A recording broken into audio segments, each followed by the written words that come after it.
wordy title, but I think the gist of it is, how do we manage to connect regional economic growth to promoting opportunity, promoting social mobility, not just kind of driving up inequality, but also making sure that everybody can benefit from it.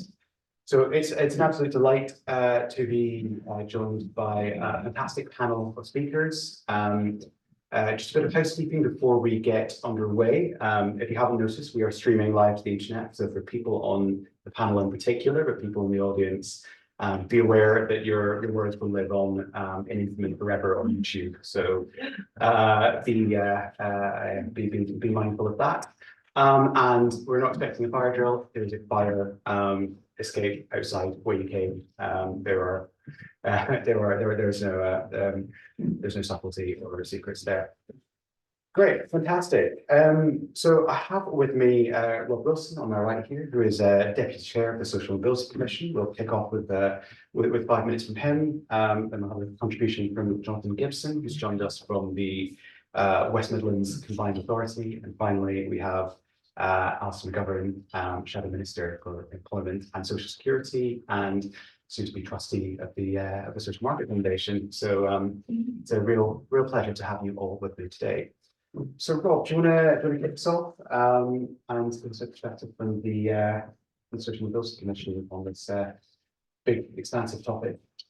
Yes, well, thank you, and it's great to be on the panel with Alison and John and yourself today. It's a really event because social mobility is really racing up the charts as something that everybody is interested in very suddenly. I wonder why. As Aviv said, I'm the Deputy Chair of the Social Mobility Commission. And just to tell you a bit about us, we exist in the UK to make sure that the circumstances of anyone's birth don't determine their outcomes in life. We're a statutory body, but we're independent. We have 7 appointed commissioners, and we have a small secretariat sort of doing the day-to-day work. Now, one of the things we're asked to publish each year is a State of the Nation report, which gives an overall picture of what social mobility is really like in the UK. Our latest very thorough and detailed report was published in September last year, and it collated a number of key indicators and data about social mobility. And what it said is that contrary to commonly cited opinion, it showed that there's really no convincing evidence that social mobility is in decline in the UK. And there's no convincing evidence that we're in decline either internationally either. So that's the positive news. We're not going backwards, but that doesn't mean that we shouldn't be doing everything we possibly can to move forwards and try harder to make more progress. But it's very important that within those terms, the Social Mobility Commission speaks to the evidence and doesn't support a decline narrative that's currently not substantiated by the facts. Telling a dismal story on social mobility to people working hard to change their own lives is equivalent to saying, well, don't bother because the data says that you're not going to have any chance of success anyway. And that's unfair, and it isn't the case, and it's not what the data is currently showing. However, times are always moving on, and that could change. However, what does emerge is a very complex and nuanced picture about who is doing well in terms of social mobility. Whichever way you view the data, whether it's ethnicity, gender, or socio-economic, outcomes do vary enormously. For example, in education, women and girls are doing much better than boys and men. Chinese and Indian ethnic minority children are massively outperforming other ethnic minority groups. For example, poor Chinese children are outperforming white middle-class children in many respects. There's also a broad socio-economic picture that suggests that the more disadvantaged you are, the harder it is to make that big leap up the ladder. So what we did find is very significant variation in social mobility by geography, and that regional disparities are entrenched quite deeply in some areas. And this has never previously been given sufficient weight against the other factors in our view. For example, it's fairly apparent that if you are disadvantaged, you're better off being born in a poor London borough as opposed to the northeast of England. So just think about this. If you want to get a degree or a professional job, you're likely to get one if you're born in one of the poorer boroughs in London ahead of the middle class person in the northeast. Now that is extremely thought-provoking, I think. And this has meant that we've had to do some real thinking about how to translate our research into action. For example, across a number of areas from the family, early years education, the economy, and most importantly this time, geography. And one of the areas that we're focusing on is how we grow opportunities. And that means getting the resources, the powers, and the conditions required to stimulate opportunities for economic growth across the UK. And I believe economic growth and social mobility are two sides of the same point, and that same coin, and that is therefore a critical part of improving overall social mobility strategy. It offers a path to more employment opportunities, increased wages, and ultimately greater upward mobility. It isn't really fair that people should have to move away from their homes to seek better opportunities. And yet that's the reality for many young people in particular. And so we have to try and do something about it. And there are things we can do about it. And there's a role for everybody in addressing these challenges, including government, including policymakers, employers, schools, universities, local communities, and individuals, and people in this room today and online following the session. We believe that focusing on this is one of the ways to start the drive social mobility forward. Thank you. Fantastic. Thanks very much, Rob. And next, I'm going to hand over to Jonathan Vincent, who is Head of Policy and Public Affairs for the West Midlands Combined Authority. Thank you very much, Vic, and great to see you all here. And so I guess that Rob has set up the context on where we are nationally on social mobility. We will look a little bit at what's happening in the West Midlands, which is the largest city region outside of London, so is an appropriate vehicle. And I think some of our demographic, I think just below that half, we have Birmingham, which is the youngest big city within Europe. We have the highest number of FE students who are in the West Midlands, and particularly who are studying STEM. So we have a kind of latent asset there within the West Midlands region, which is just a sheer scale of the young demographic element of our population. And a question for a combined authority is, well, what is our role in making sure we can harness and utilise that? And there is something Rob said, which is about the link between economic development and social mobility. I think you could look at, is economic development a function of social mobility? I think we would see, well, actually, you need both. If you don't have the economic opportunities there, how can that kind of latent asset of such a young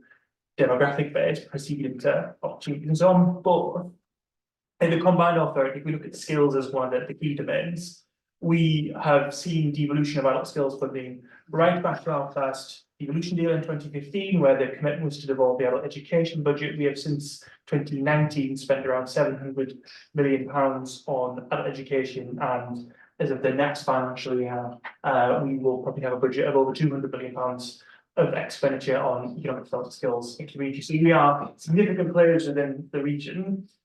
We, in our devolution deal, the Trailblazer deal we negotiated and agreed last year with government, so to really build on the extent and depth of adult skills devolution to date, to say, could we have, going forward, the principle that all adult skills provision will be devolved to the combined authority? So we could do the join up, and particularly the tailoring of provision to match our local labour market needs. So the types of courses that are being put on reflect the growth in the knowledge-intensive business services industry, in the huge automotive industry that we have in the West Midlands.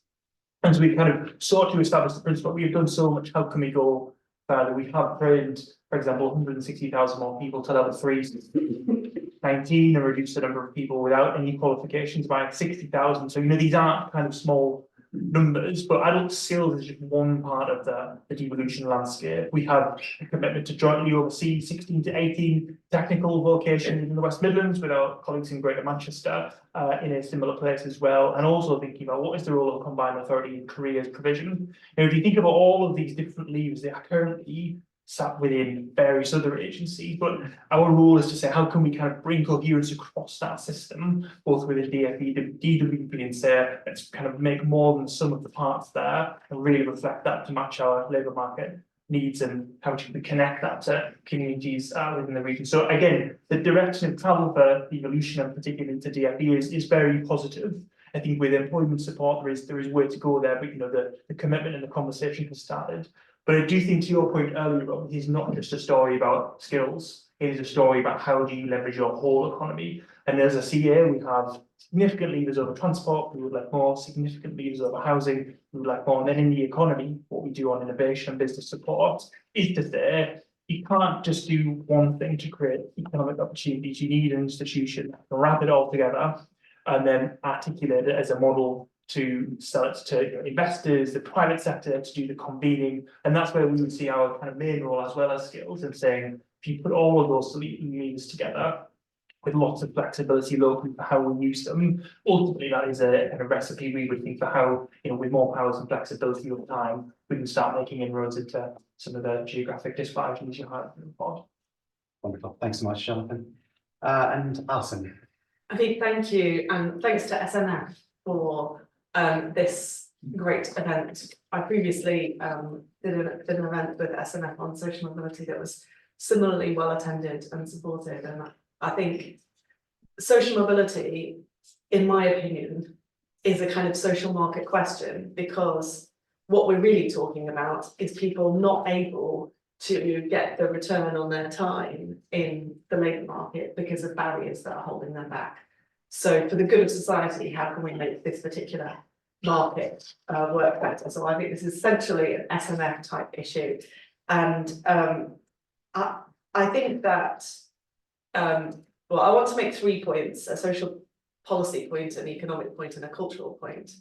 But I think that it's really great to have this focus on geography and to be thinking particularly about those labour markets, not just from a UK-wide point of view, but as Rob quite rightly points out, the postcode disparities that exist in our country. I think this is an under-exercised point in British politics, and I'm grateful to the Social Mobility Commission for focusing on that area.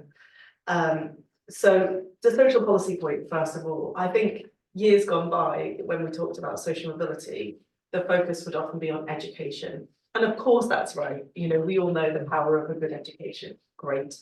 And actually, we have had a geographical focus in education policy. I think of the London Challenge under the last Labour government. I think we have not recognised for a long time, though I hope, especially what we've just heard about the West Midlands, I hope that people are now recognising the employment impact that you can have positively, where people through their job can actually be able to grow in terms of their skills and their abilities over time, and that gap that we see in people's lifetime incomes can actually be addressed just as much by employment policy as we historically might have thought on education policy. And there are some key linking up institutions there. I think of FE colleges being the obvious one, but also in somewhere like the West Midlands has incredible institutions in FE and in HE. So I think if we could make our education policy work a bit better with our employment policy, we could do really good things. I have no doubt, you know, historically speaking, in the history of the Labour Party is basically people achieving social mobility through the world of work. So I hope it's kind of an obvious point, but I really think if we can focus a bit more on people being able to address historic disadvantage through the jobs that they do as much as the school they went to, we'll get somewhere. Second point, the economic point on geography. It's really stark, the disparities. If you look at the jobs mixes in different parts of our country, and the pay rates, you know, there's really big gaps region to region of the kind of jobs that are available. And not to make too much of a party political point, but we do have a big plan to try to change that through the Green Prosperity Plan, with money allocated for new jobs bonuses to try to get the best out of our work towards net zero in terms of job quality and changing the jobs mix where it's needed. You know, I think of places like where I'm from in Merseyside, where historically we've done a lot of marine engineering, aka shipbuilding, but those skills are all quite handy if you want to do offshore wind. So getting the investment in the right places can create good quality jobs where we need them. Second point on economic geography, if we are going to address this labour market flaw where people have so much of their potential earnings determined by the postcode that they're born in, I think it's really important that every place has an economic plan. And for those places that already have combined authorities, we're seeing that work happen. And that's great, but we can't leave anywhere else. We can't leave anywhere behind. It's not good enough for so much of people's life chances to be determined by the place that they happen to be born in. So I think at the heart of our growth mission and our opportunity mission from the Labour Party's point of view, at the intersection of that is about making sure that every place has a plan to grow and that it's inclusive growth, that everybody sees their chances grow with it. And I could talk for about 2 hours on it to talk about that. So I will. Final point, cultural point. You know, I think what unites the city region, Merseyside, that I live in, and the West Midlands, is that sometimes people make assumptions about us because of our accents. And I don't have a particularly strong Scouse accent, apart from when watching the football. But we do have to address this issue that assumptions are made about people culturally. And, you know, I think aside from the kind of economic impact that this has, there does need to be a recognition that the way that people come to different jobs and different opportunities, often their background affects them, class affects people. And, you know, we want everybody in this country to feel respected and have the dignity of a good job and the respect that that deserves. So I think that there's a wider cultural point. Keir often talks about his own, Keir Starmer, I should say. I'm assuming everybody knows. Keir Starmer often talks about the, you know, being from a working class background and understanding the dignity that comes from working class jobs. And I think if we can address that cultural point as well, that you know, we know that historically certain type of people have been listened to in the country, but actually inclusive growth also means that assumptions shouldn't be made about your skills and talents based on your background or your postcode either. Thanks. I believe Scottish accents are deemed more intelligent than average. I think the system works. You scrap well then. Did your mum tell you that? So yeah, I think it's really interesting that we've zeroed in on the regional element. This is certainly something that's come out of the Social Mobility Commission's work, that perhaps we look at other kind of more individual characteristics before we look at regional inequalities. And obviously that's something that's of key focus and attention from an economic dimension. But when we're talking about geography, which what's the appropriate unit we should be looking at? Should we be looking at regions? So we're talking about the Northeast, for example, Rob. Should we be looking at city regions? Should we be looking at towns? A lot of the policy discourse is about towns. Or are we getting down to the kind of level of neighborhoods even? What's the right way to think about this when we're thinking about geographical inequalities? Well, I can tell you at the moment, the data is only really lets us drill down to sort of large county level. So I think that we can do better than that. And I think we're trying to do better than that in gathering more sources of data to put into our Data Explorer tool. That's the first advert today. If you haven't had a look at that, please go and have a look. There's lots of information on there, but we need to drill further down because Poverty doesn't really know any boundaries, so you can find it almost anywhere. London is a very, very wealthy city at the moment, yet you find pockets of extreme poverty and hardship, and those need to be looked at just as much as the problems that and challenges that are faced in the northwest, the northeast, and the Midlands. So I think we need to drill down as far as we possibly can, but at the moment that is difficult because the level of data we're able to get hold of is not good enough and not sufficient enough to make proper determinations about those very, very local situations.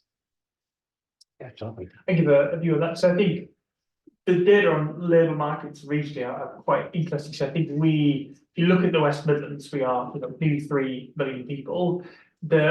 How an individual experiences the economy really varies by your kind of skill level. So if you're very high skilled, the data is, there are basically 2 big labour markets in the West Midlands, one Coventry and worked outside the WMCA bounding, and the other one, Greater Birmingham, Solihull, Black Country. But if you then go much more local, you see the labour market is much more localised. So in terms of the boundaries for social mobility, in some ways you kind of experience a larger geographic labour market as you progress at that skill level. And that varies a lot by other socio-economic characteristics too.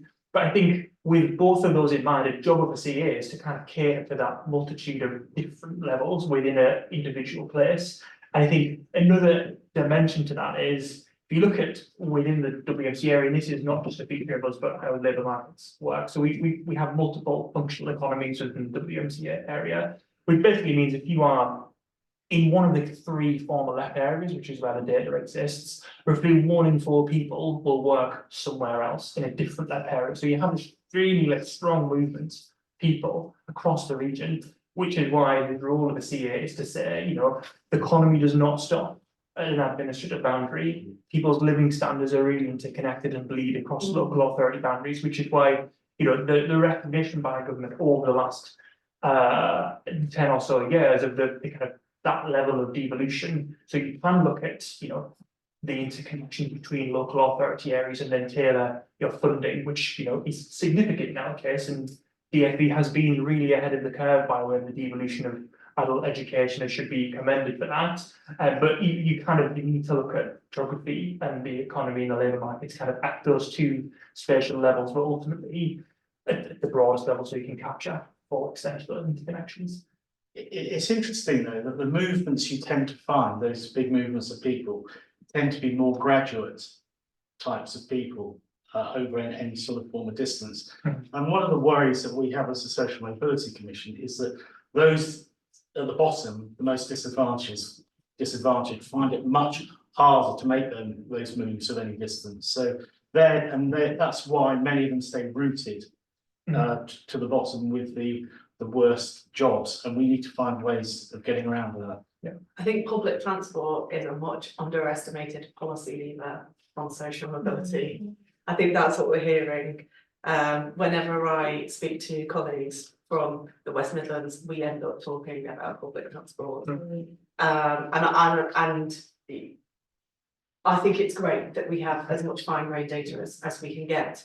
I think what we really care about is tackling that barrier, is saying, okay, we can actually make life better for businesses if we can give them a broader range of possible skilled staff, and we can make life better for individuals if we can widen their horizons. I've seen this in real time, what happens when people when their options expand. I've seen different improvements in public transport in Merseyside, and each time people feel their options expanding in terms of the jobs that they can do. We've got a particular challenge, I think, in some of our cities where we historically, northern cities in particular, have been like have slum clearance in the 60s and out to the edges and to big estates on the edges of cities. You've got to find a way to reconnect those areas back in with the centre to make sure that we're all the time broadening people's options in the labour market.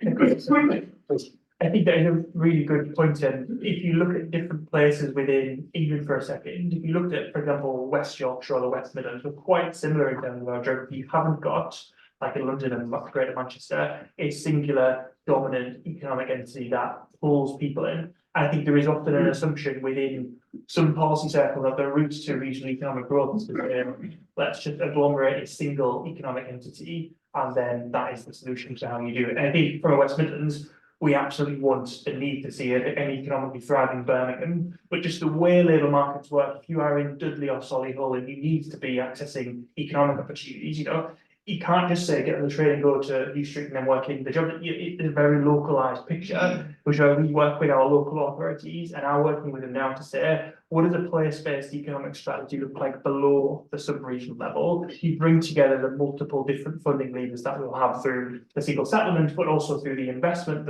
zone, through growth zones and business rates retention. What does that look like at the sub-regional level? Because we do know that, we need to thrive Birmingham, and some people will access that opportunity regionally and nationally, but we exist for the whole of the 3 million people and need an economic answer that speaks to that, diverse of people experiencing.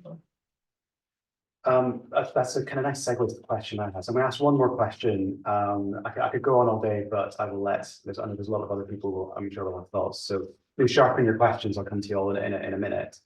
But just pick up on the thing that you said, Ali, about a growth plan for every part of the UK. Labour is obviously big on industrial strategy. And one of the things about strategy is you've got to choose what you're not going to do as well. Is there prioritization or trade-offs? I mean, certainly I've been in conversations, and Jonathan, might break your heart a little bit here, where they said, well, we've got one world-leading city in London. We can maybe do Manchester. But Birmingham at a push, and it's really kind of and anything beyond that is trying to bite off more than we can chew. So I don't know if I can break confidence, but there are but let's say economists, I will say. I mean, okay, well, a lot of economists think a lot of different things. So I think that's the wrong way of looking at growth. Bottom up and middle out is the right way to think about growth, because it's much more secure economic growth if everyone feels the benefit. We can't afford just to have a kind of like top heavy economy. It's got to be for everyone in our country. So I sort of, without going too far down the rabbit hole of like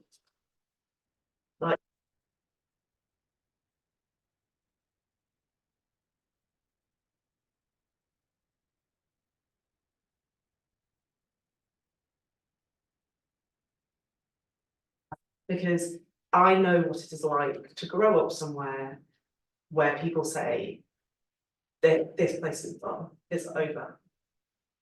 That's not fair. So even if places change, I mean, I think about coastal towns, even if places are going to do different things, and I think we still owe everybody in our country that sense of being part of the plan that is for a coherent whole. I think the agglomeration effect is real, right? Cities exist for a reason. But from a public policy point of view, I think you've got to consider every part of your country.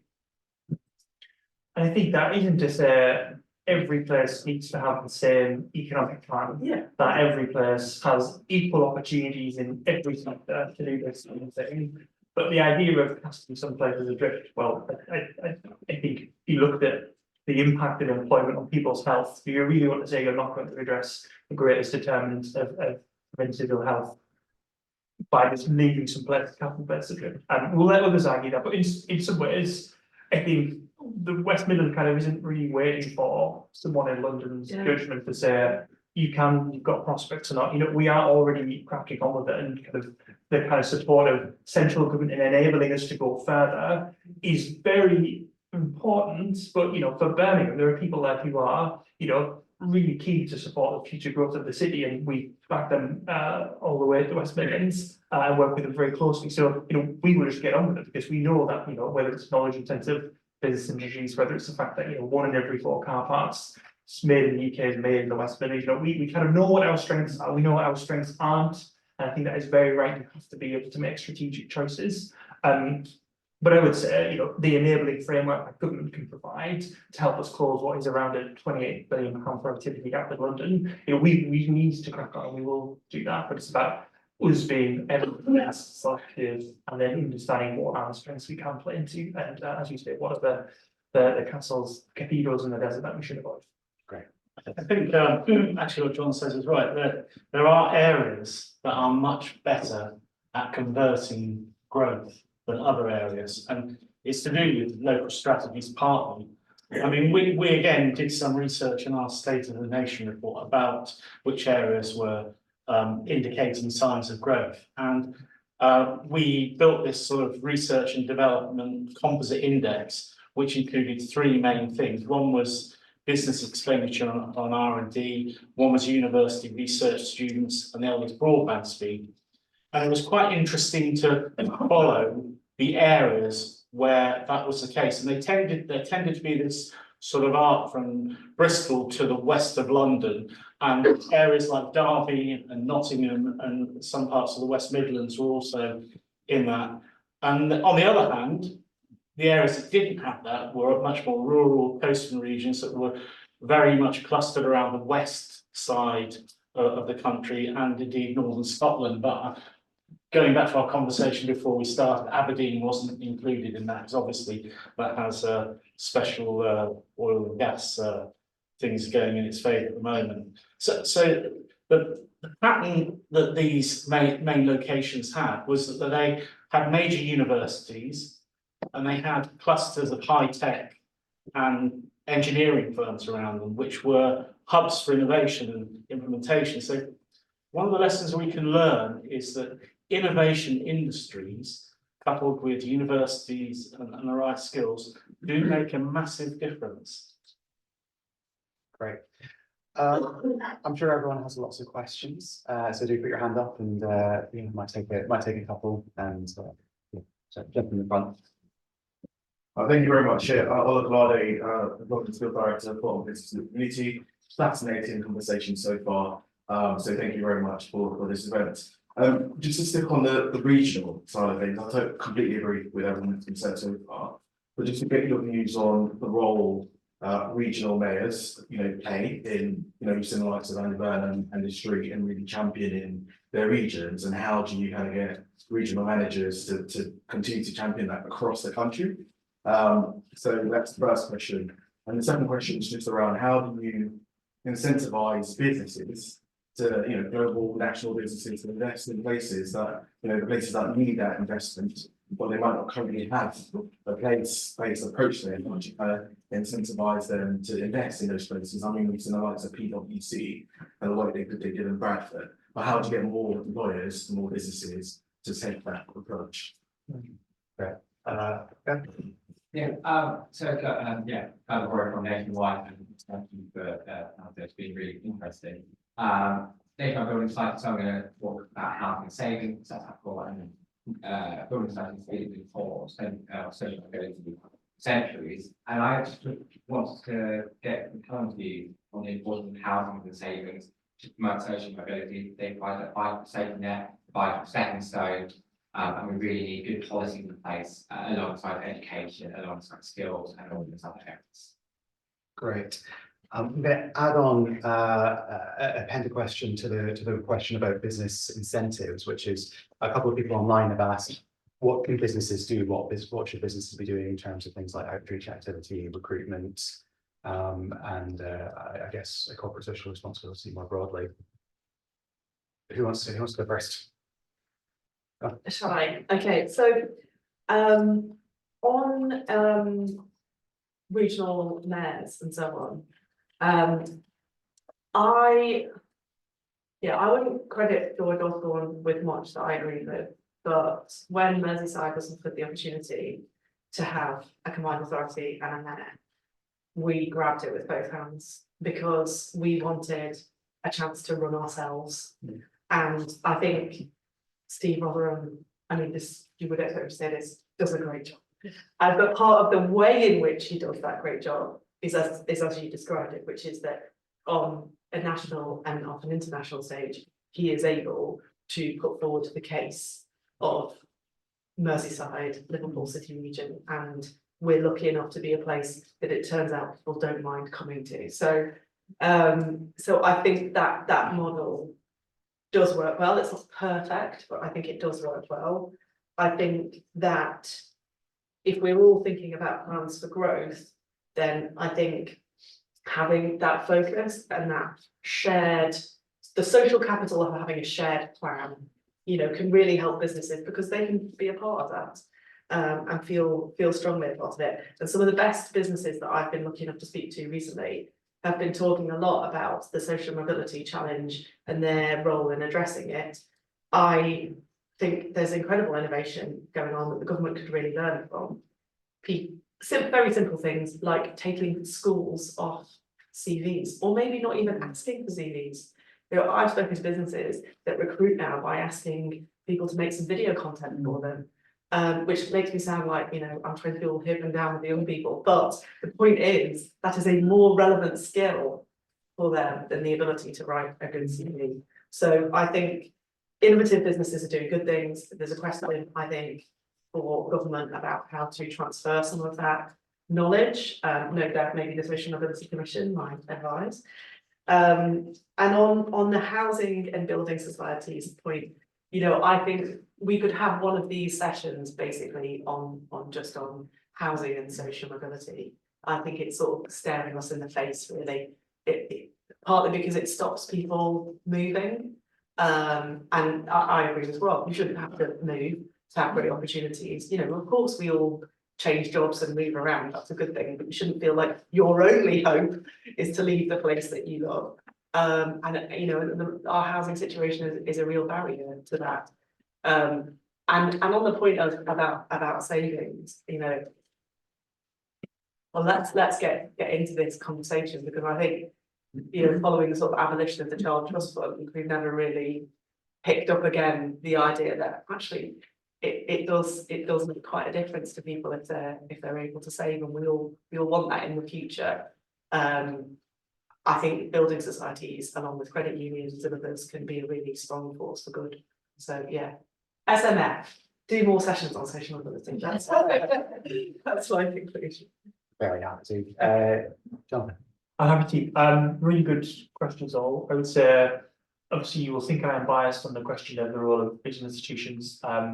But I've actually worked in the kind of central government end of devolution and the local government end. And I think most people who are in this space know, you know, institutions are very able to do lots of things. They aren't kind of a panacea to say devolve it, everything will be washed away. There is a certain enabling environment that can be created that gives it the best shot, but there is so much variation in the evidence. But it is, you know, if you kind of look beyond some of the aggregate studies that look at do institutions at the regional level make a difference, we could do things like produce a employment and skills strategy that came out last week. Helpful to have that handy, and it enables you to say how can you bring together the things that matter to social mobility within a place in a way that it's just very difficult for, you know, central government to do. So if you look at, you know, the adult education budget, skills boot camps, free courses for jobs, careers, employment support, EKSPF, the list does go on considerably further, but they are all very kind of different funds in some ways, but they shouldn't be, because they're all speaking to in places labour market needs.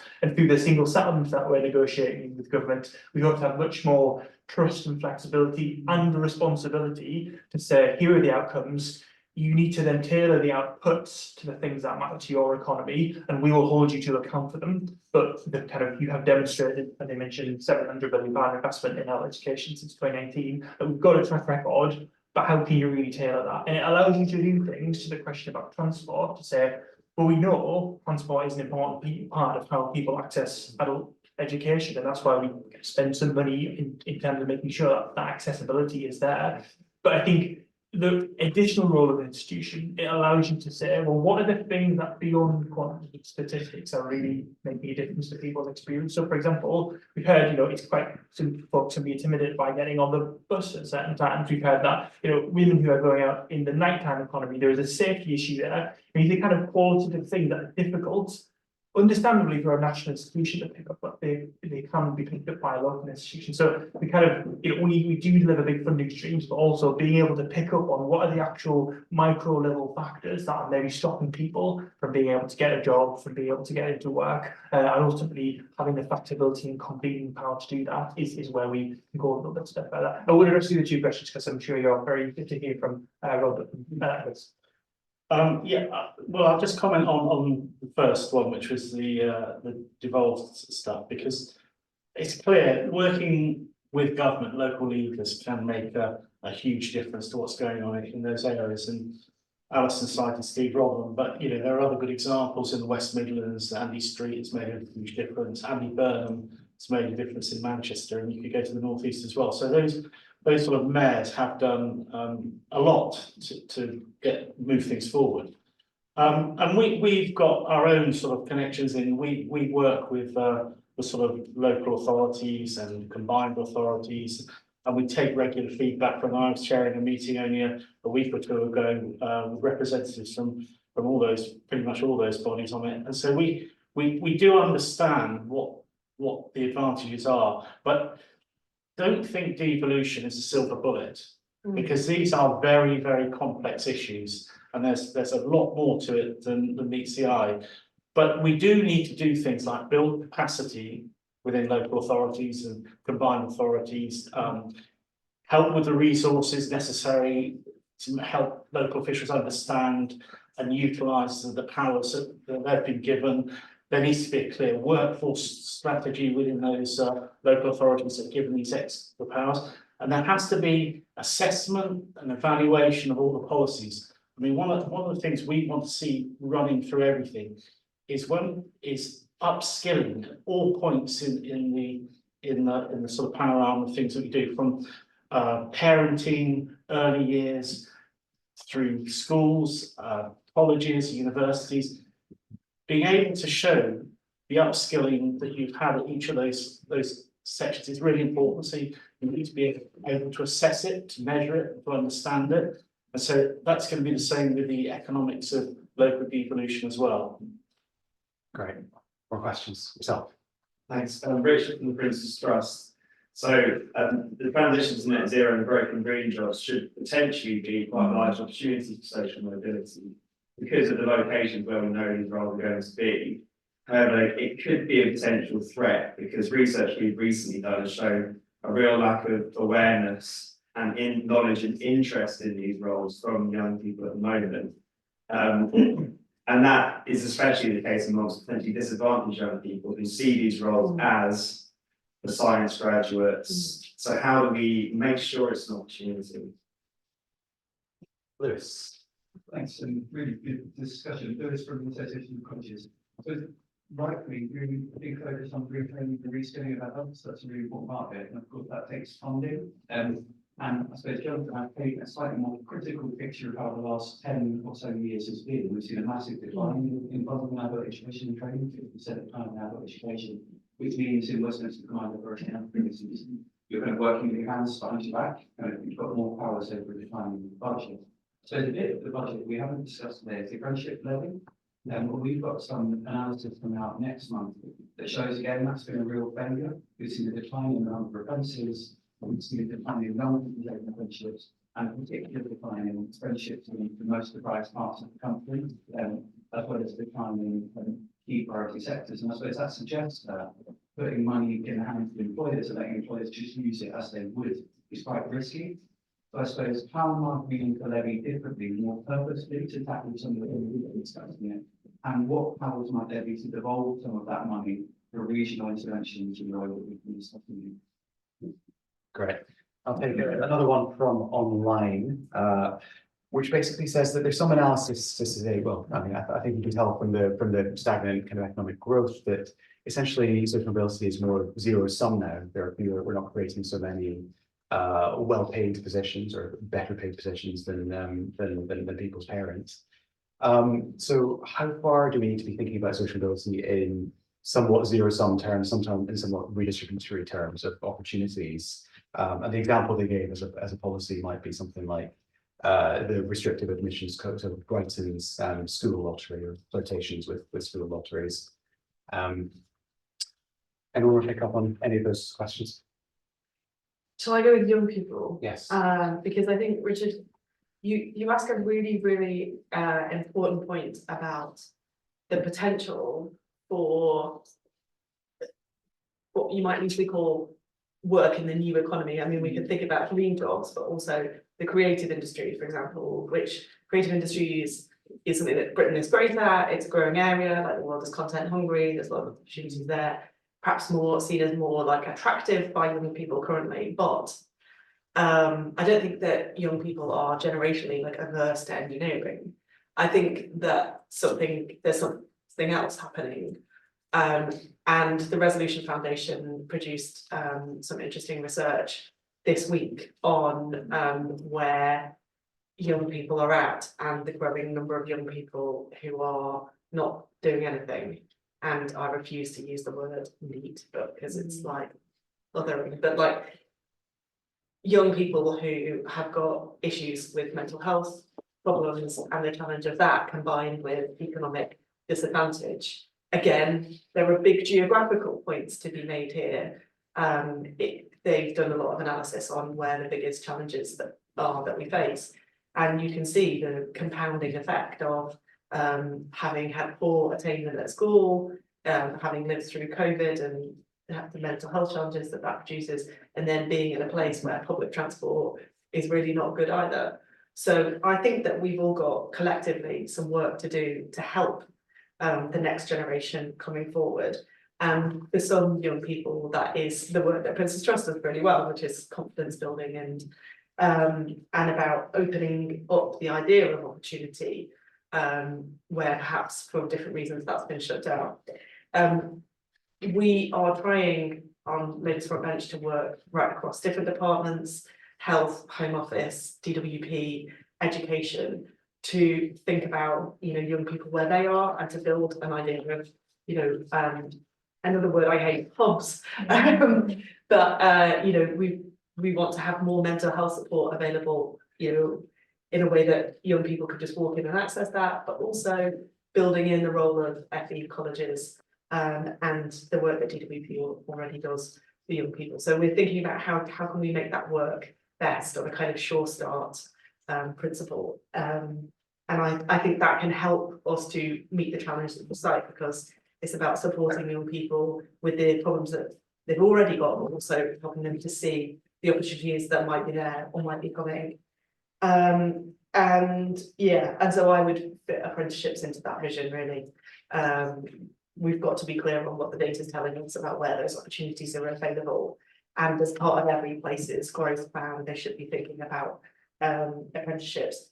It sort of slightly drives me up the wall when we have a kind of really bifurcated view of like it's university or apprenticeships, because for a lot of businesses they want to bring young people into their profession or into their company.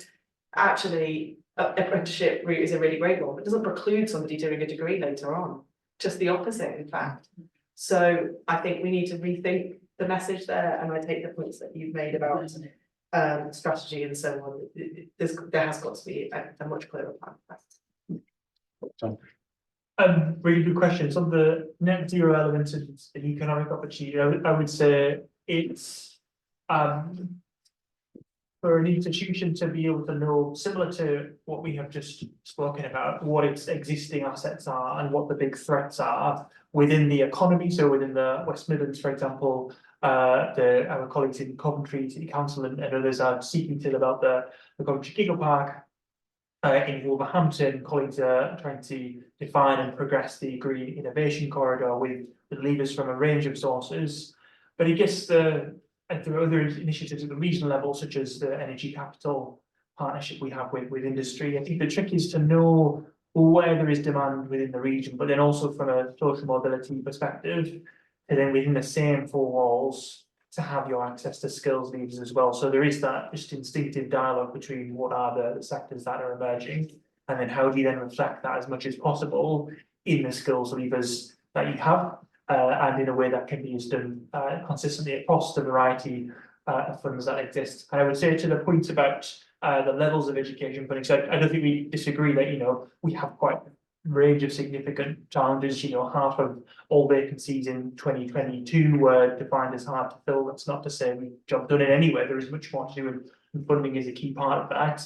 But I would say they could have being able to do more with what you've got and get more value for the local labour market of people, making it more relevant to students is a positive step forward that we have seen. But I wouldn't dissent from the principle of what you've said. I think the question of, social mobility being a zero-sum game, I think that this is one that I think would ignite a lot of debate amongst the sociologists and academics over when we have seen the greatest inclination in social mobility nationally was actually when, in the post-war period, there was a significant increase in structural change in the labour market. That's not to say that you can't have social mobility in a very tight economy where there isn't structural change, but just that where we have seen kind of huge economic growth, we haven't seen that.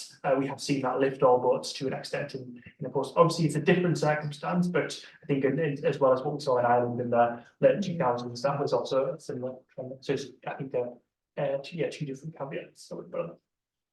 I mean, on the stagnant economic growth and trying to take the politics out of a second, I mean, we've had a period since 2008 where the economy hasn't really grown very much at any point, and that's partly because of the massive heart attack that took place in the economy in 2008 and the subsequent heart attacks that have taken place with COVID, the Ukraine war, the energy crisis and all that sort of stuff. So there are a series of things that have badly affected the economy, and I think we can all agree with that.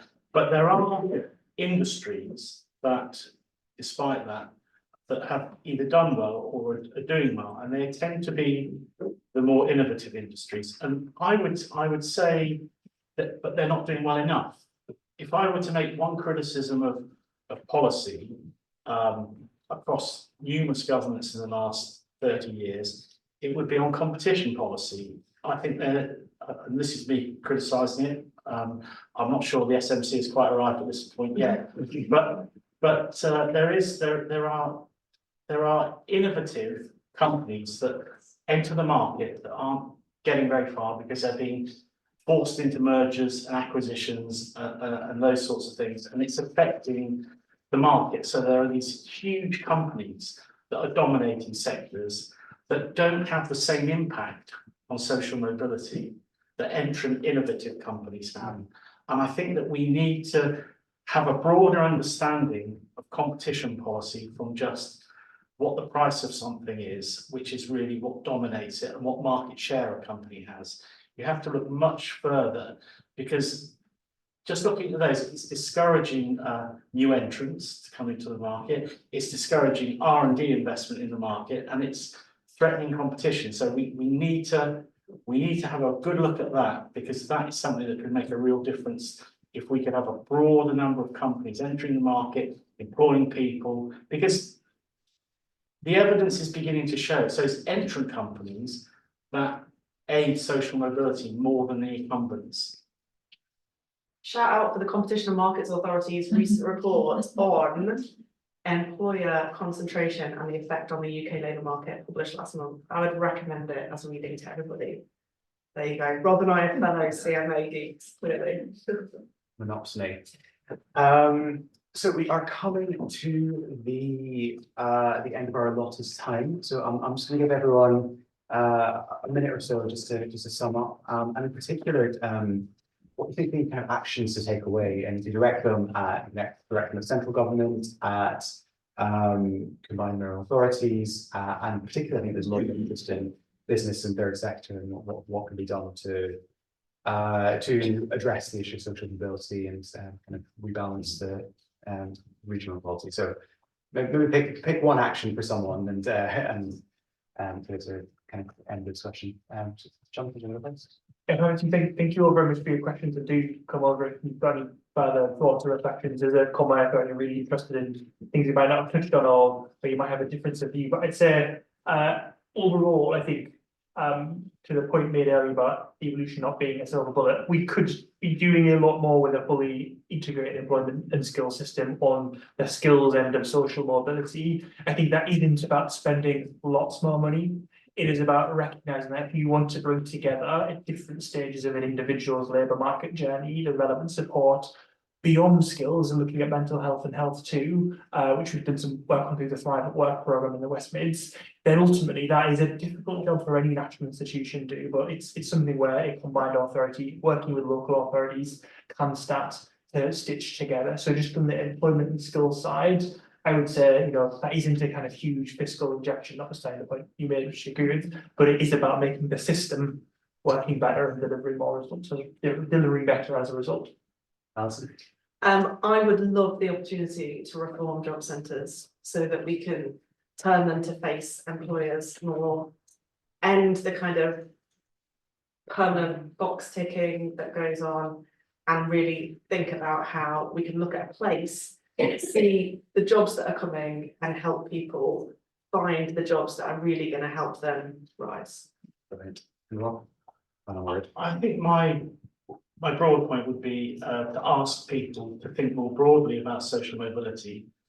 Put your baggage to one side and almost forget everything you've learned about it in the past. Think again and think about what the evidence is telling you about where to go on this. Because it's the evidence that will be the telling factor in making the right policies and coming up with the right solutions. Well, we are not going to disagree with evidence-based policy here at the Technocratic Social Market Foundation. So all that's us at half two. So that all that is left to me is to say thanks to our panel for some thought-provoking and thoughtful contributions. Thanks to so many of you for coming out and watching and engaging with your great questions. And yes, I'm sure we can get Ali along for some more conversations about political mobility, seeing as there's clearly market demand. So thanks everyone, and hope to see you again soon.